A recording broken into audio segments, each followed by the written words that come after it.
Hello, and welcome to a Bon Mott's production of MOTSterpiece Theater, where we review critically acclaimed cinema spanning the breadth of human filmmaking. MOTSterpiece Theater.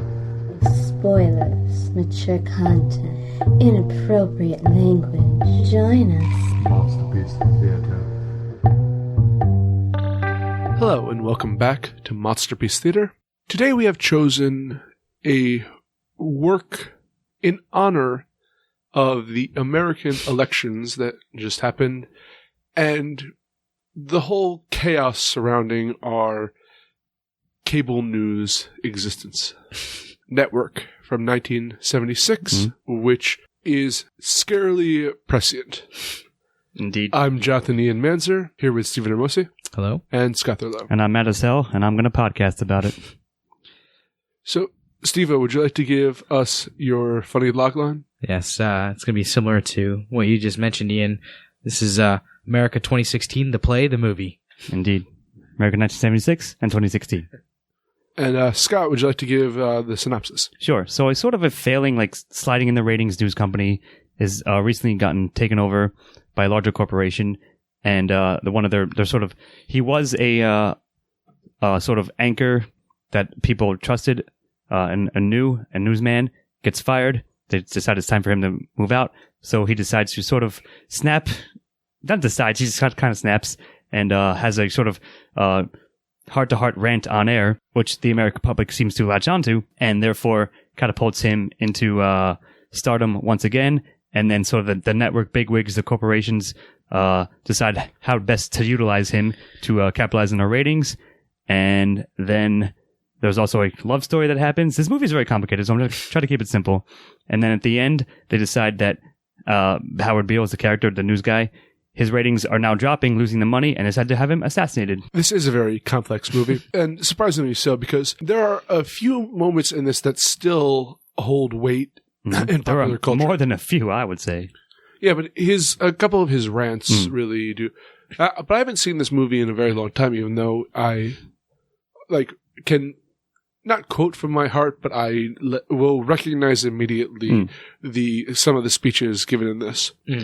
And there's also shows like The Newsroom, which directly should have been sued over what they're which attempt to do the same thing, I should say. But what really surprised me about rewatching this was the level of nuance and also character complexity, because very much like Anthony Hopkins in Silence of the Lambs, you remember that performance of what turns out to be a relatively minor character in the greater picture of things, and it's really about satire within the network itself, and not just the politics of that. Yeah. And not just this man being driven mad, even though that's what you remember. Anyway, the opening part is this long time and at one point respected newsman is fired because his ratings are dropping. He's not up with the times, and he has a friend named Max who's the producer there, or I think he's head of the news department.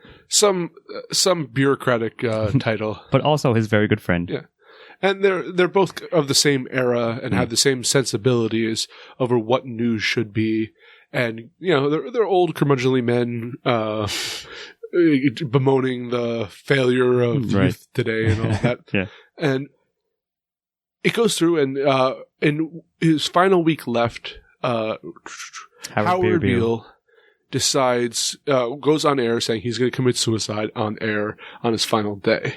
And that leads the network to freak out. And there's a debate in the inner factions over how to handle this. Faye Dunaway plays Diana, and she sees this as an opportunity. She's a programming director, is her job, yes. And sees this opportunity to boost ratings by having a madman, kind of a sideshow, using him as a sideshow, while others want to get rid of him. And eventually he starts giving his famous rants. And I think that's really when they decide to give him use his own little show. Use him as a circus sideshow. Is when it propels the plot. Yeah, I agree. And I haven't seen Network in many years. either, but I've sent you guys precast that I believe the last time I saw it was during a film class back in college, so 10-ish years ago. And yeah, I mean, it's a good setup, you know. He's sort of like, he mentions, I think they actually name drop Edward Murrow, I believe, and Cronkite, that he was like raised under their tutelage, like he came up with them. So yeah, I mean, respected newsman, gets cut for having bad ratings from his failing network. That is being sort of vaguely hostile. A hostile takeover is happening from a bigger conglomerate. And yeah, he just sort of goes off like he basically said, I have nothing left to live for. I'm going just so why everything's bullshit anyways. So let me just spout what I think about humanity and life and so forth. And yeah, they're like, and now we can use this to gain ratings. It resonates with people. So I think it's still an amazingly interesting setup and speaks to our times, as you said, perhaps now more than ever. Mm-hmm. Yeah, I mean, so they, Beale and Max Schumacher, actually get into a conversation about Beale after he gets fired. They get pissed drunk, and Beale says to him, you know, over at the bar, I'm going to kill myself. And they just start going back, like throwing ideas back and forth about how like it would get the show ratings and everything. And the next time he goes, I guess the next day or whatever, he goes on the air and says, next Tuesday, tune in, I'm going to shoot myself. And it causes this huge firestorm, but it also causes the ratings to skyrocket. Which, you know, makes for a very interesting opening to the story. Like, kind of, I was interested to see where this was going to go after that type of opening. And I honestly was interested to see if he was going to at some point, you know, kill himself, because I saw this movie once, maybe when I was 20 or something. So it's been 12 or 13 years since I've seen it. I didn't really remember it. And seeing it again, I think I missed a lot of what makes this movie great the first time that I saw it. So I was really glad to check it out again, and I thought I caught a lot more this time. It's really a great opening, and it sets up the rest of the movie, which is also pretty great. Spoiler alert. Well, the next comment I'm going to is overarching throughout this entire work. But this is a satire at its core, and the use the use of the satire reminds me a little bit, for a different purpose though, of Catch-22 when they're dealing with the bureaucracy of the army. Sure, I can see that level of, because often you have Robert Duvall as Frank Hackett, who's kind of one of the an executive. He's the company man. Yeah, Jack Donaghy of the of the network, but they use a lot of corporate speak. Sometimes to the point of obfuscating what's happening in that scene, but that's kind of the point. Yeah, but for that humorous aspect of it, and I really appreciated that, especially for the first half, the kind of restrained satire they used. So I'm going to give it a strong one. Yeah, as an excellent setup, like sort of deadpanish, but like it was spot on all fronts on that, and I will give the intro a 1. Yeah, I agree. I'm going to give it a 1 as well. Okay, and on to Scott with The Body. All right, so there's quite a lot of bit happens in The Body. So it's a 2-hour-long movie, but it doesn't feel longer, but they jam a lot into it, I guess I want to say. So Max starts sort of relationship with Diana, even though he's a married middle-aged, like maybe twice X times her age. I would say maximum 2. Sure. But regardless, but like, I mean, they have a passion for their job. It's just that they have different viewpoints about how it should be approached. So then, and then, of course, Howard Beale, they decide to give him his own show. He becomes known as the Mad Network or Mad Prophet of the airwaves. That is, and sort of has like, again, like more of a circus than ever. He has like random, like a psychic is on his show, but of course he's still like the central star, like apocalyptically preaching about the times and so forth. Yeah. And and also like the company who has taken over USB or something like that, some XP that their network is named, and then CCA. A greater conglomerate is that who actually owns them. Who Duvall plays like sort of the man in charge of that, who answers to the actual owner of the entire corporation at large. Until another conglomerate. Yes, exactly. It's so sort of that. Like so we're going to spend a lot of time on themes, I imagine. So I'll try to save a lot of this for that question. Right. However. So Beale he becomes the number one show as a sort of a side B plot. Diana makes a deal with sort of a left-wing revolutionary group in America who is sort of like an XP for like they name check Patty Hearst, so things like that. Like that's what they're doing. They're committing crimes in the name of ostensibly in the name of communism and for the people. One of the shows even Vox Populi. Were they the ecumenical liberation army? Liberation Army or Front or whatever it was. Sure. So they decided to make a show out of their adventures in order to capitalize on that sort of aspect. It's all very cynical, which of course I love very much. So yeah, so all that. So it's like a human drama. It's Max and Diane, like as their relationship unfolds, and like and also their jobs. Like Max gets fired, then he's not, then he's fired again. All this stuff, and then in the deals that Hackett's making, and then Beale decides to call him out on it.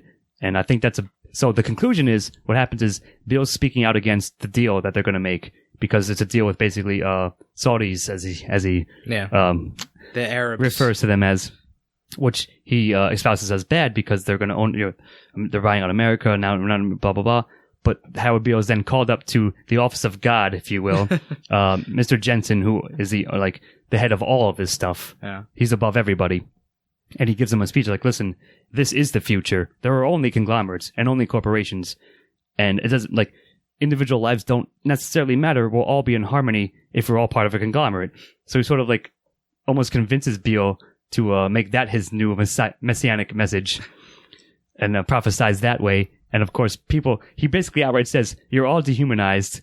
You're not individuals anymore. But that's not necessarily a bad thing. Perhaps we should think about that. Now, do you think that's part of the conclusion, or do you think that's part of the body? I think the speech, when he makes it, like right when Jensen gives him that speech, like, listen, here's the vision that I have. Here's why we're doing this. This is why you have to tell the people this is the future. This is what's going to happen. I think right at that moment when that speech happens in his office, that's the either end of the body or the start of the conclusion. Half a dozen, six of the other, I would say. If you guys have something else to say about it, surely. I'm trying to decide if I think that speech is. I think it's the impetus for the conclusion. I think it's part of the body. I think that the conclusion starts directly after that. Yes, I agree. I would certainly go along with that. Well, if we decided upon that, I'd like to go into the actual aspects of the body. Yeah. Oh, well, I was. All right. Yeah. So that's where it cuts off. All right. Go ahead, Ian. I'll. So there's a lot of density to this movie. And not all of it necessarily works 100% of the time, but they're playing a lot of different threads in this work. And I just want to bring up the left wing communist and rebel groups. Basically, Diana gives one a talk show as long as it provides footage of another group robbing banks and things like that and kidnapping heiresses. Right. And there's this fantastic scene where it's a bunch of network like lawyers and like the pencil pushers and the executives sitting in this like rebel headquarters, and there are everyone, no matter like whether it's this a scrawny little girl with a machine gun, and they're all doing heavy corporate speak, arguing over they're figuring out the contract. Like subsidiary, like it's absolutely the overhead rates and all that stuff. Oh, it's absolutely hilarious the way they do that. But like most of this movie, or at least the body, works well for playing the satire perfectly. I agree. Yeah, I completely agree with that. It's fucking solid as shit. There's so much going on in there, but it all and what I think this movie is just a bunch of brilliant monologues. Like you said, it's a play strung together into and it just works so well because I feel like most of them, if not all of them, are acted spot on, almost perfectly. And it's so there's so much there's so much rage that gets thrown into all of these conversations, like all the time. Everyone is yelling in this movie constantly, and it just works. But as far as the body goes, I think it's really well strung together, and you're kind of hanging on every word for the whole time. It's not necessarily even. I mean, the story is interesting, but it's kind of like a bunch of different vignettes almost that kind of are hang together as a whole. It's all really built on the strength of the dialogue, which we'll talk about later. But that kind of is the glue that meshes everything in this movie together, which is done absolutely brilliantly. There's one thing, in kind of building off of what you said. I think it all works well because most of the characters aren't necessarily the most complex individuals, but it's, in a sense, a stereotype played, like a ridiculous stereotype played straight. Yeah, And exactly. And because of that, like, yeah, there's some complexity. Like, for instance, I feel Max is a pretty complex character, but like Robert Duvall's character is a straight businessman who, like, kind of that angry, I only care about the corporation He's just a and suit. whatnot. Yeah. But again, it works great because it's that ridiculous thing is played straight, and I think they handle that very well. No, I agree. Yeah, like you guys said, they're juggling a lot of things and throwing them on there, but I think it's paced perfectly. Like, they don't linger on one or another like too long, but it all interweaves A, B, C, A one plot, one A plot, one B plot, etc. All of it sort of adds up to being its own plot, like, at large, and each character and each person has their part to play within it, and sort of, like, pushes and pulls against each other to all create something very excellent throughout the body. All right. Any other? I'm giving it a 1. No, yeah, I'm going to give this a 1. Okay, and on to conclusion with Stephen or Mussy. So, after the speech that Jensen gives to Beale goes on and starts, preaching the importance of, or the cosmic conglomerate. The quite depressing message of there's no such thing as an individual anymore. Kind of this really anti-American stance, if you look at it from that angle. And or a very American stance if you look at it from another angle. Depending how, yeah, exactly. We'll go to that very shortly. Yeah, sure. But he kind of starts going on, like, he's that talking about this type of stuff is losing the company money. So they're trying to figure out what to do. Mr. Jensen, the owner of the company, says he is not going anywhere. Like, Beale is staying. He's going to keep saying these things that he's like the mouthpiece, whispering in his ear, exactly. What to say. And eventually, in a boardroom, in a board meeting between, who's there? Diana Hackett, and the two lawyers, a couple other people. They decide they have to kill him. So they hire a couple people from the Ecumenical Liberation Front or whatever to go into the show one day while he's on air, to be members of the audience on the show, and assassinate him on air. Mm-hmm. And it kind of sharply cuts off at that point. There's also the end of the Max and Diana romance angle where he gives her a speech about how he, can't do it anymore. She's a robot and he's still human. Yeah, exactly. Basically, that's basically it. Overall, I think it's slightly weaker than the rest of the movie. The end here, but still solid. And I really like the ending, the very ending of it, where Beale is assassinated on live TV. But I don't know. I agree that his assassination was done well, but again, we had brought this. It was a great assassination, tremendous assassination. It was emotionally impactful and fitting for what the narrative had been. But we had brought up earlier that the narrative was secondary in this movie. It was more of a series of vignettes, and the ending was them attempting to wrap up what narrative they had established. And I felt that this was perhaps this is unfair of me to compare it to what I think is a near perfect first 2/3, but this one didn't match up to the expectations of what they had built for the rest up to that point. And so I just feel that this is the weakest part of the movie. Maybe, but I mean, like, you just said it's sort of unfair. I didn't think it was weak at all. I'm probably going to give it a 1. I think if we're going on the scale of narrative closure, it closed off everything it needed to. You saying maybe it felt a little rushed or something, E, or maybe both you guys are saying like something similar. Correct me if I'm wrong. I can understand why you both would say it was weaker compared to the first 2/3. Sure. However, I think it didn't like drop the ball and it didn't go on some weird like left tangent or anything like that. It wrapped up all the character stories and to me a satisfying way. And yeah, the ending assassination is perfect. It's a darkly great tone to end the movie on. Yeah, I don't think it was rushed or anything. I think what it is that such a large part of the conclusion section of the movie had to do with the wrapping up of the Diana the romance and, I get it, Max thing, which it was kind of the least not that it wasn't interesting at all. There was a lot of interesting ideas thrown into there and like into how that whole thing worked, how that romance worked, because they were on the surface so weird for each other and just not like, but overall I thought that was the least interesting part of the movie, and a large portion of the conclusion hinged on that. I'm not saying I still think I'm going to give the conclusion a 1 based on the strength of Beale's like sad speech that he gives after the meeting with Jensen, and then the final scene, or the scene in the board meeting when they decide basically, to kill him, where they decide to kill him, and then actually going through with the killing him.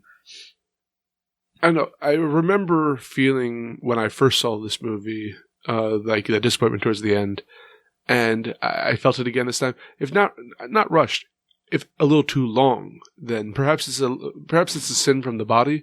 But the conclusion, I just like it didn't work for me necessarily, so I have to give it a soft 0. Yeah, maybe I'll give it a soft 1, but I cannot give it a 0 in all good faith. Yeah, it's a 2-hour-long movie to be clear, and I think that's the perfect length for it. I'm going to give it a 1 as well, and honestly, this movie's probably going to get a 10, but this would be my softest one of all. Agreed. So, like, just real quickly, we're discussing precast. Like, possibly, if anything, this might be the thing you're going to give a 0 to, but I don't think I'm gonna, and I'm not. Entitled to your own opinion.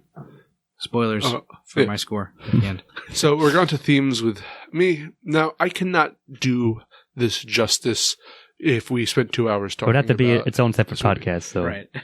Because not only like what they're saying and the actions of the characters, but the little details in the one in the Howard Beale show.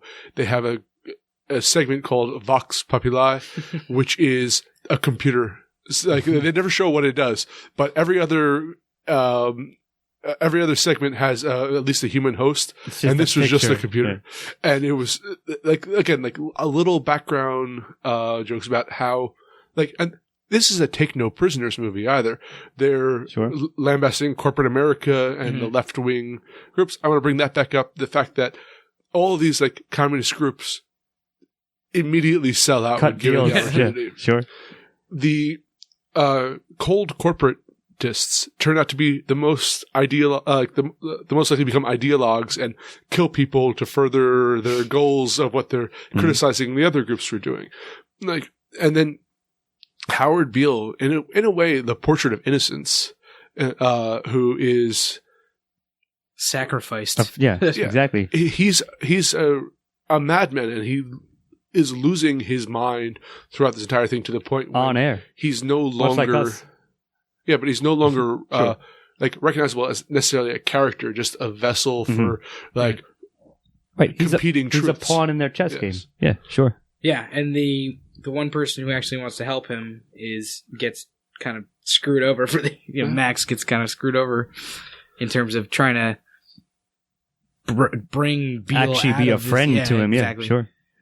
As Howard Beale is yelling to his audience how they need to be individuals, they're all saying in unison, "We're mad as hell. We're taking it over and copy." Like it's all a parody of itself, and that's the genius about it. Like for sure, there's meta humor. There is visual gags. There's I was impressed by the scope of what they tried to do here and the accomplishments they've made. So again, if you want to make a political point, this movie has something for you in there.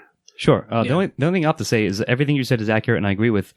And the most credit I can give is when something is now decades removed from its original, when it came out, and it's still relevant and perhaps possibly more relevant than ever. It's like 1984 thing, in fact, as I like to espouse here and there. But yeah, I mean, they addressed all those things that you said amazingly well, accurately, and also like being funny about them being. It's basically a dark satirical comedy about the nature of media and us as humans as we incorporate more and more media into our lives. Yeah, I mean, it says a lot about the nature of, if we want to go into more of the themes, it says a lot about the nature of love and the nature of growing up as part of the generation that was raised by TV as opposed to books and, newspapers and so forth. Yeah, right. Just reading, which, we're another huge, we're the internet away from that, I guess, Sure. if I can say that. So it's interesting to look back on that and say, hey, there are a lot of people saying similar things about TV that are being said about the internet now, and perhaps the internet has even made it more, made us even more intensely, susceptible to all this stuff. Yeah, I mean, I don't know. It's a vast pool of themes that are going on in this movie. It's Sure. hard to talk about all of them, but I think that most, if not all, of everything that Network talks about is done really, really well. And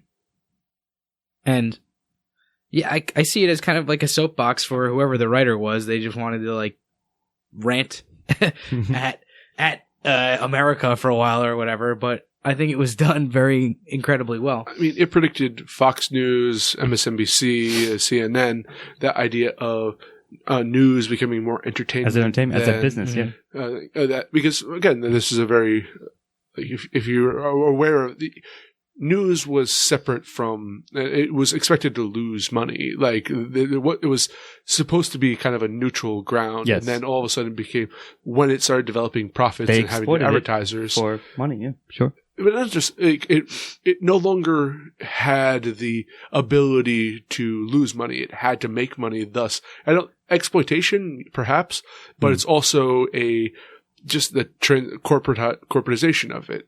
Yes, exactly. Agreed.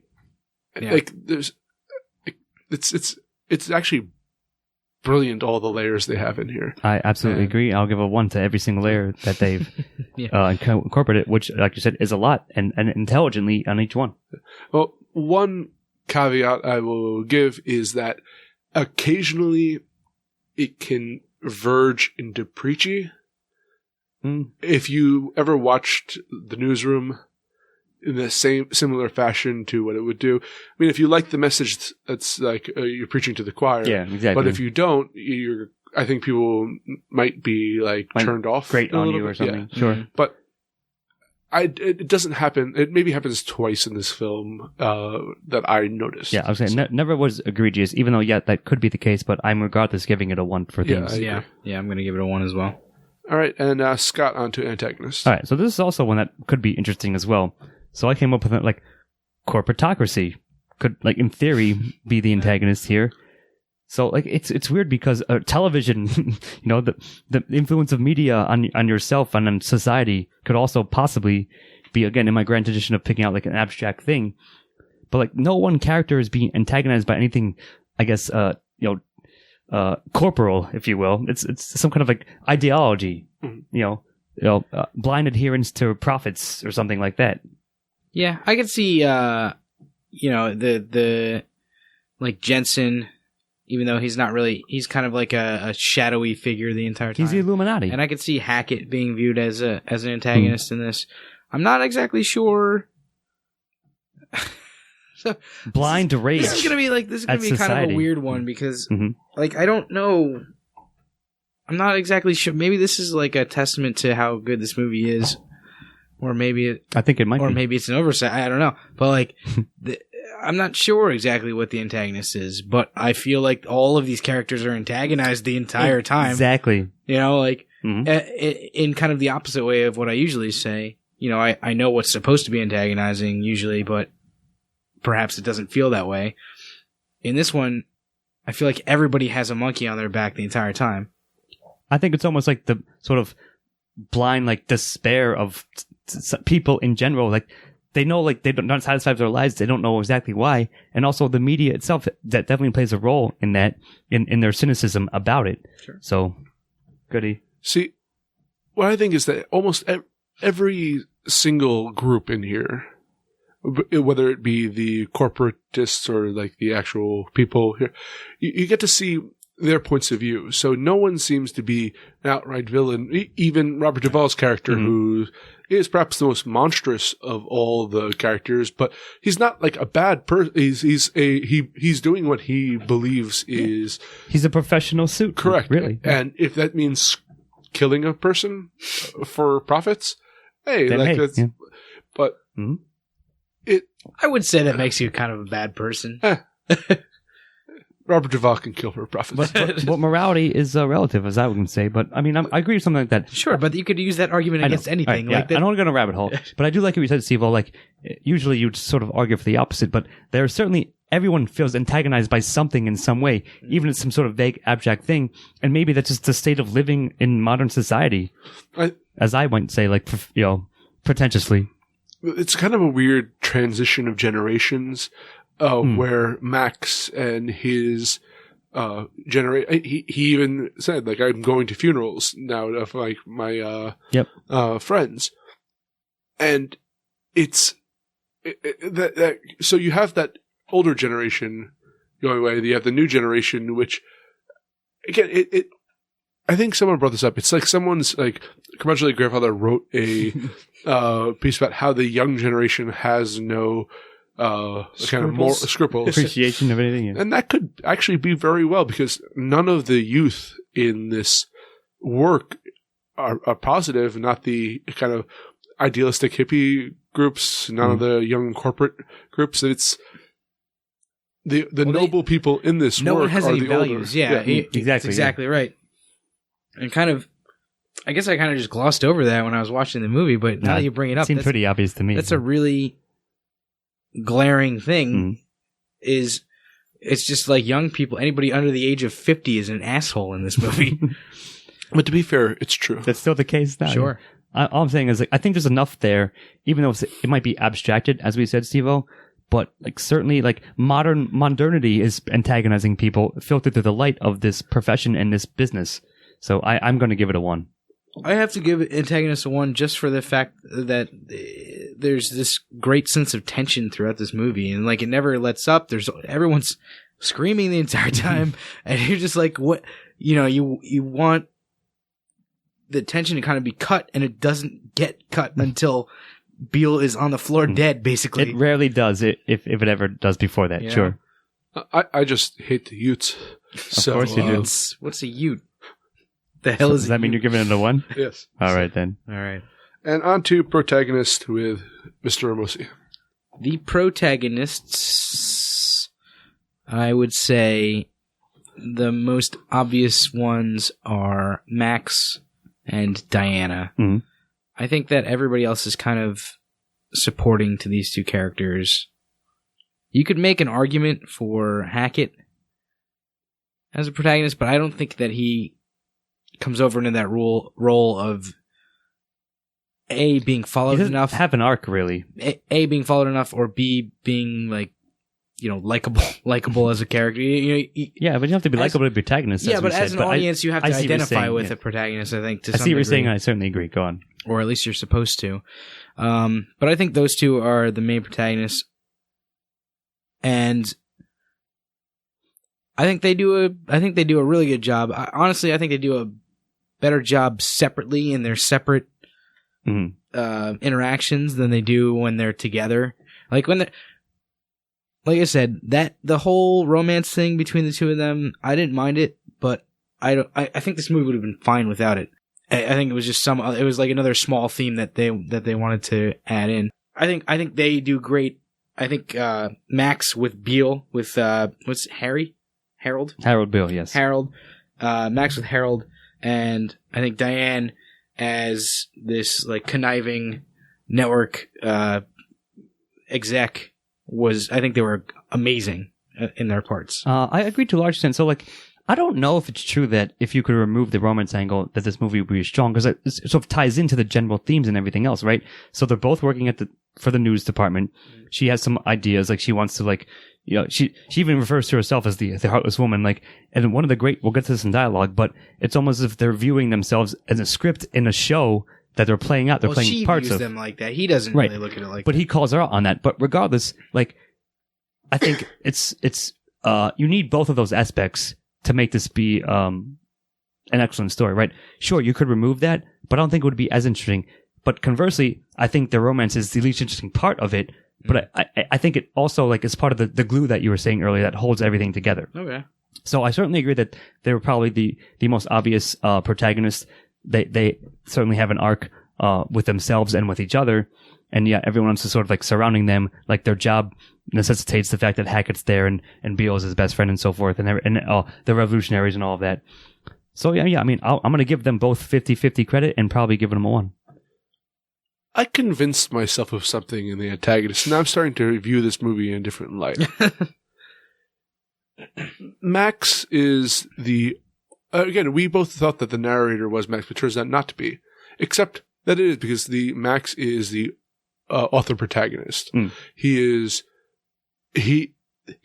yelling at the youth for being, like, selfish Callous assholes. and so forth, yeah. He gets the beautiful young woman. It is a weird kind of middle-aged male fantasy. No. Like, it's just... Maybe, but he's still, like, he loses at the end. Does he? Yes. He gets... Anyway, I mean, I guess we can rabbit hole ourselves on that one, but go on. But I think that Max is intended to be, even though you don't follow him the entire time, is intended to be the main character of this, because he's a wish fulfillment character, in a sense. Maybe. And I mean, I like that angle. I don't hate the movie for that. I just found, like, I didn't think of it when I was watching it until I brought up, like, he's the one of the few honorable people in this I mean, film. that's really funny, but, like, I see what you mean. Like, I'm not saying it's not, like, But you perhaps- can't see that into it, but Perhaps he's the one. Perhaps he's the only honorable man in this film. he's the last Except he honorable cheats on man. his wife. Yeah. But Yeah, except for that he cheats on. Like, he's actually not that honorable, despite the fact that But they even- he is probably the only character that's not either completely incompetent and crazy or an asshole, and Or both. he cheats on his wife.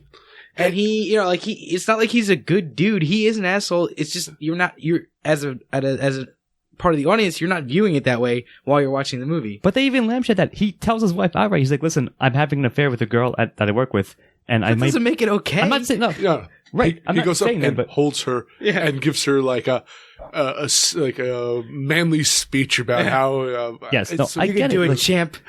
maybe. That's right. You'll be fine. That's without all me. kind of pretty humorous, but I still think they're meant to be like a split, like the couple, like at the center of all this firestorm of their job and of the general social message and also their personal lives.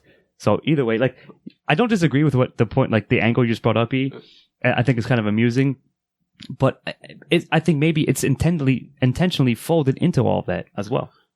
I also really actually like the character of Diana, though, because of like her own agency and power, and Sure. Especially for the time, we'll say, you know. yeah, and I thought that Faye Dunaway did a fantastic job. For sure. Like just her cat-like prowl when she is about to seal a business deal and is approaching in a way. She, in fact, gets off on business deals for more than anything else. But yeah, like I said, like at the end of the day, I think I'll give them both credit 50-50. Both did an amazing job, and I liked them greatly, and I enjoyed following their story. Yeah, I'll agree. I'm going to give that a 1. I agree. So on to me with supporting characters. This movie has a lot of great roles in it and well acted, especially for again, comedy played straight throughout this entire thing. So I'm just going to name a couple. I'm going to leave one for you, Scott, that I know you want to talk about. Thank you. But Ned Beatty playing Arthur Jensen. He doesn't have a lot of screen time. He's got But one he scene. Gives an epic... No, he's... Technically, he has like 3, but he only talks in one scene. Yeah. but he gives an epic speech about how corporations are the future. The future is now. And how And it is you will us. atone. Robert Duvall as Frank Hackett was also fantastic, as kind of that Gordon Gekko Yes, type. exactly. Good reference. Yeah. Shark. And one more I'll do, which is the great Ahmed Khan, who is the leader of one of the Of the left-wing factions. revolutionary. And again, I already mentioned the scenes that they play in. Anyway, Scott. So it's funny because, like, again, we mentioned this. I haven't seen this movie in a while, and upon seeing it, Howard Beale is basically a secondary character, like the best one by far. But Maybe ever. yeah, he's definitely not a protagonist. So it's kind of bizarre, but he's amazing. Like, he's acted amazingly, and He gives 5 epic speeches right, through this and movie. and that's It's pretty much insane. everyone remembers about this movie is especially I'm mad as hell. I want you to. We know things are bad, all that stuff. But yeah, he's sort of the weird catalyst upon which everyone else's lives, professionally and personally, sort of hinge around. Mm-hmm. He's the catalyst for they decide to assassinate him at the end because he's screwing them over. He's not doing a good enough job for the board.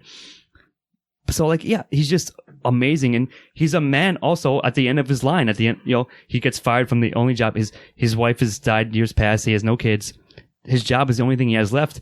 And once he loses that, he loses his own fucking mind. But somehow that propels him then into stardom. So he gets to have his job back, and now gets basically to rant on live TV about whatever he wants. And then gets sort of insidiously co-opted after that. So it's really dark, of course, but in the best way. And he just did an amazing job. And he's a famous character for a reason. And I think he's one of the cornerstones of this film, even though he's a supporting character. He is incredible. I'm just going to list a couple others that have not been mentioned yet. Laureen Hobbs. Mm-hmm. I liked her a lot. The leader of the Communist Party that brokers the deal between the network and the ecumenical, the IRA Society. or whatever. Yeah. Sure.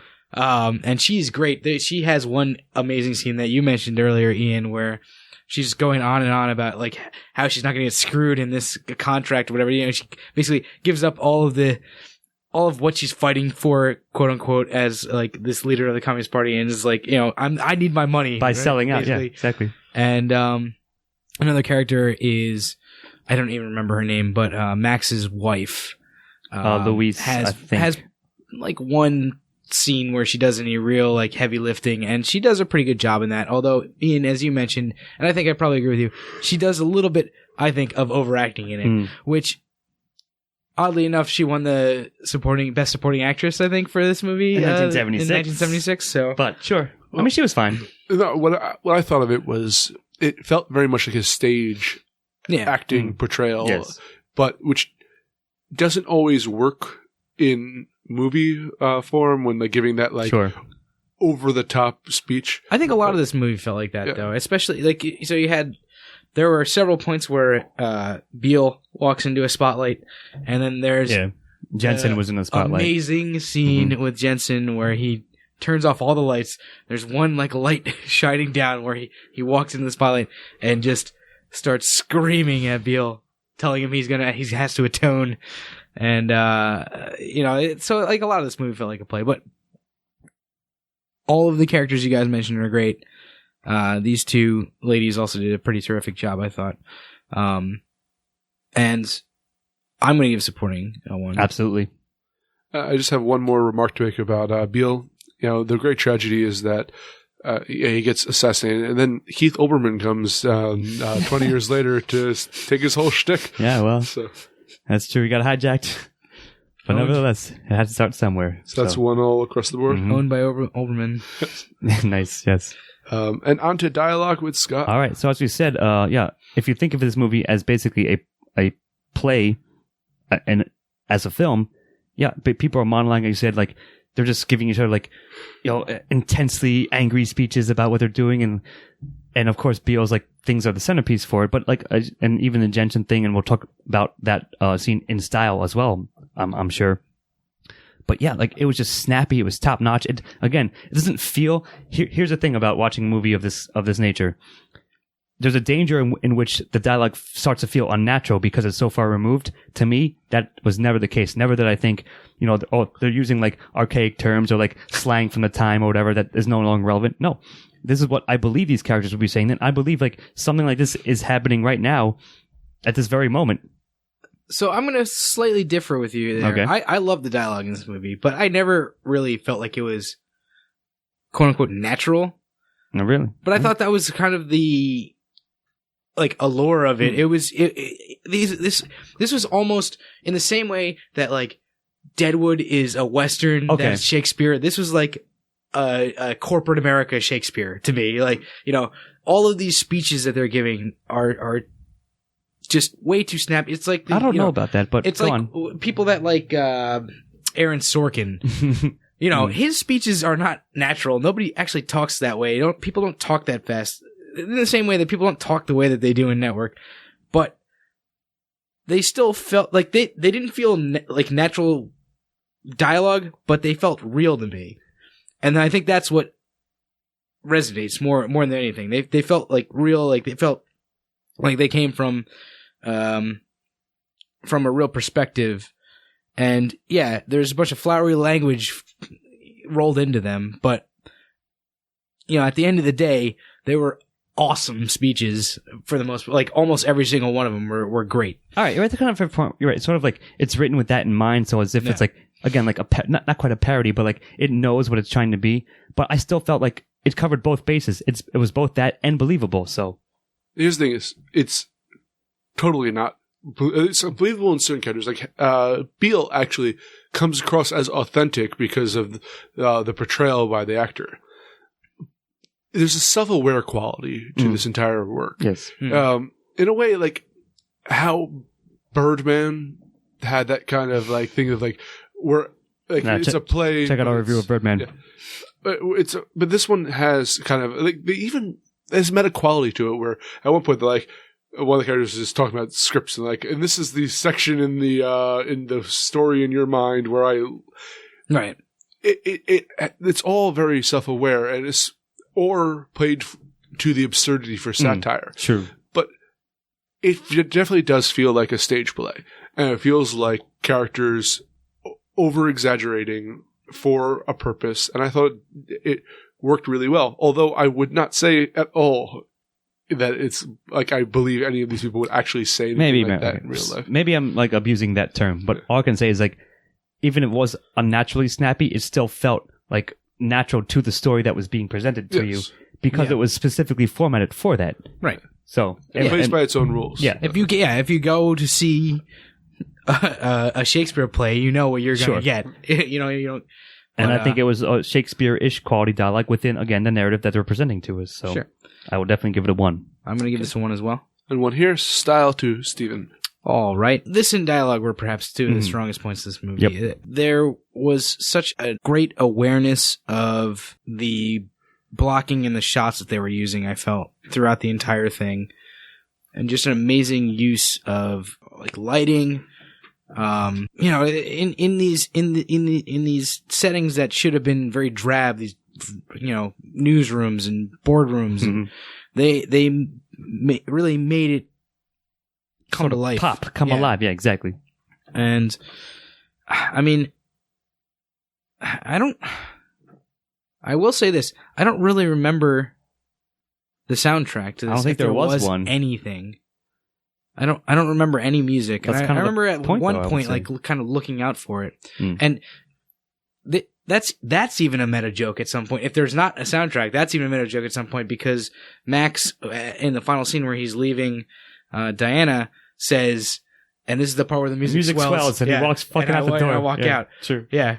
You're right about that. That's awesome. So that's a nice little nod there. But I don't think that this movie suffers, the style of the movie suffers from any lack of music or anything like that. I would say perhaps if they had one, then it would suffer. You know what I mean? Because of the lack of it. Maybe that's sort of the point. But I mean, it's actually really funny that you point that out. But I think otherwise, cinematography and like the blocking and so forth, like all those.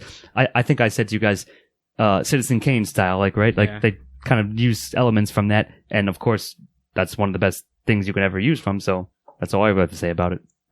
well, I'm going to view style in a slightly different way than you guys were. Or what was the intended genre they were working in, and did they capture the style, what they were going for? And they were attempting to be a satire. This is not a funny movie in the sense of... It's not a feel-good comedy or anything, sure. It's a kind of depressing satire, like where they just like it just, especially how much it predicted correctly of what our news would be like. It's humorous in that, like, I'm laughing so I don't get upset kind of viewing of the world. It's cynical, very cynical. That's actually, I had written down, this is a very funny movie, but at the same time, it's absolutely terrifying. And I think, I mean, if that's what they were going for, they nailed it. Spot on. You know, sure. It really is. It's a black comedy. I wouldn't call it a comedy. Okay, go on. But the fact that all this stuff is so prescient, and they have all these really great insights into just the way that human beings work. They didn't need to predict the future. They just needed to just know how a human being would react to a situation like this. Whoever wrote the screenplay, and good point. And I think it did a marvelous job at doing that. So I absolutely agree. Yeah, style one for sure. For me as well. Maybe like just behind dialogue, but it was definitely very strong. And I'm going to start off with recommendations, which, yes, I give it a very strong recommendation. In fact, I'm giving you an imperative to go see this movie because it's an important movie to see. It's Ian's mandate. Yeah, like, it will give you a lot of insight into our world today and our news cycle and our state of affairs. Yeah, and it's very, again, I equate this in a lot of ways to one of my favorite books, Catch-22, which tackles that kind of, with that similar cynical smirk, a tragic bureaucracy. So, definitely see this. Yeah, it's a cynical absurdity, I guess. I sort of want to vaguely rephrase it. And in the same way that you equate it to Catch-22, I see many elements from my favorite similar thing, 1984, in a sense. So either way, though, yeah, I think it's perhaps more prescient than it ever thought it would be at the time nowadays. And what I can say is this movie is tremendous. You're going to love it. I recommend it. Go see Network. All right. Thanks, Donald. Yeah, I mean, I don't have anything much to say. If you're listening to us and not watching Network and you haven't seen Network before or in a long time, that's one of the few times I'll say this. I've said it, I think, once before. That's a mistake. You should go watch this movie instead of listening to us. I want you to turn off the podcast right now and go to your Netflix or whatever and watch Netflix. Watch Network. Yes, I agree with Scott's. I agree with Scott's recommendation. So but yeah, I'm giving it a 1. Absolutely, for sure. Okay, and I have the scores here, which is Scott and Steven both give it a 10, and I give it a 9, giving an aggregate score of a 9.66. Because my curmudgeonliness couldn't even necessarily break this movie from a great Take it score. easy, Max and/or Howard. So I'm Jonathan Ian Manzer, here with Steven Ramosi. Have a good night. And Scott Thurlow. Everyone knows things are bad. I don't have to tell you that, but do listen to our podcast, and good night. We hope you've enjoyed your stay. MOTSterpiece Theater. Join us again next time, won't you? MOTSterpiece Theater. Music and editing by Chris Morgan. MOTSterpiece Theater. This has been a Lost Cinemas production. All rights reserved. MOTSterpiece Theater.